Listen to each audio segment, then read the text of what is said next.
Assalamualaikum to all my lovely students. Take out your English book, Star Alphabet book. Now we are going to read alphabet O. Alphabet O. What is this? O.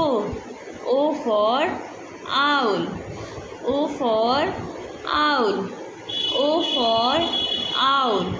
O for owl. मेरे साथ सभी बच्चे repeat करेंगे. O for owl.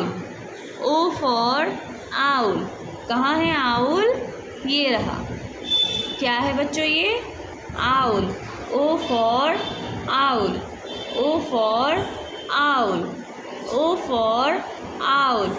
O for owl. O for ox. O for ox. O for ox. O for onion. O for onion. O for onion. O for orange. O for orange. O for orange. एक बार फिर से देखिए. O for ox. O for onion.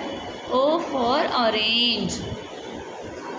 Let's repeat this again. O for owl.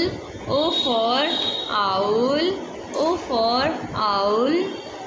O for ox. O for onion. O for orange. O for ox. O for onion. O for orange. तो आज हमने class में क्या learn किया? Alphabet O. O for ox. O for owl. O for onion and O for orange. तो आज आप सभी को क्या लर्न करना है? Alphabet O.